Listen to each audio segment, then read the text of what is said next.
Some would say flabbergasted. Because I'm flabbergasted.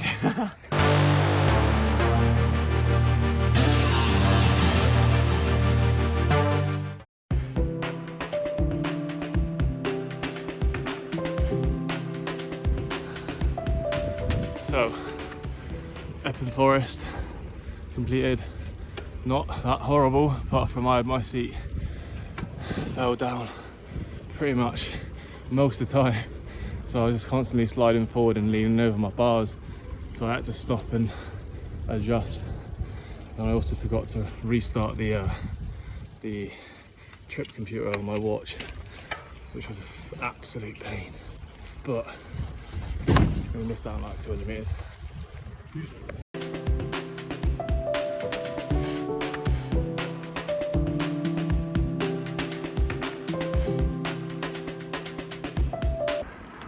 Let's go. So, super fun story.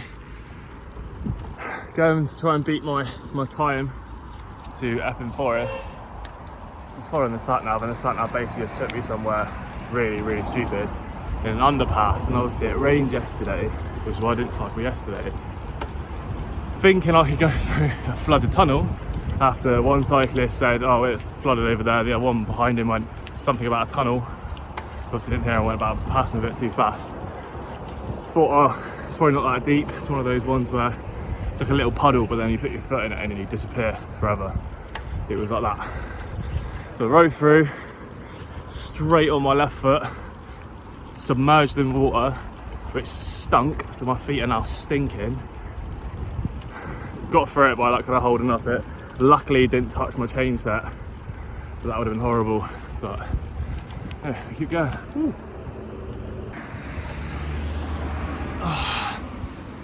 Right. Ow. So here I am, Epping Forest, the longest way humanly possible. Actually pretty horrible the way around it took me. It took me over the canal, which means I was just cycling against potentially falling in water for the longest time possible.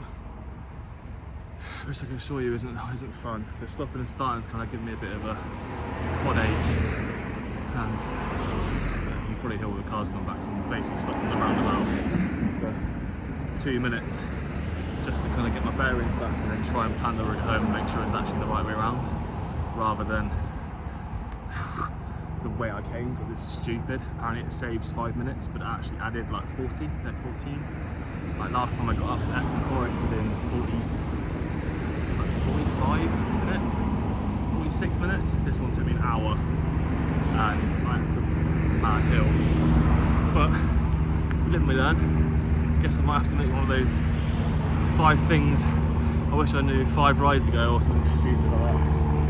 I think like me paying attention a bit more has made it a lot better. I feel like I could have really enjoyed this ride if it wasn't the way around I went. But win some, lose some, absolutely sweating. But before another car comes, it's really hard to get on the roundabout. I'm gonna peace. Crikey. Right, yeah, clean that first. Just got back. Felt alright. Bit of a traffic deadlock, which is really annoying. Like really annoying. And then just a lot of uphill. I'm pretty sure it's my best time. So I did go alright for times. I think I did a bit longer than the other ones at Epping because I went the other way. But definitely need to kind of make sure you're not on a dirt trail on the way, because I mean I was going like 9 miles an hour, 10 miles an hour over that dirt just because it was by canal boats and some kind of glass, and then you've heard all these stories about like zip or like razor wire being put over like cycle paths and stuff. Well, apparently, I don't know how long ago that was. I think it's more about motorbike routes, but you kind of gets you thinking a bit, doesn't it? I think I found the only hill in London. I really can't.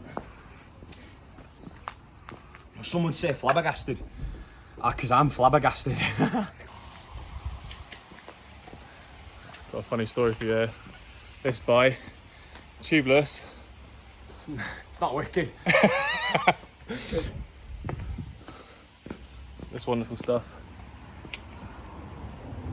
No, it's got. Hey, you know what? We might be onto it here. Bit of gum. It's not coming out of there anymore. That's nice. Let's just give it a minute. Still there.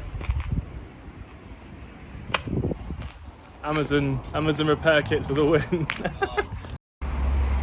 Right, playing from what is now my longest ride with someone who's been riding for 2 years.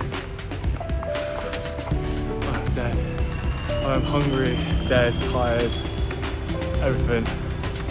The last like 10 miles, one of the top 100 climbs in the UK.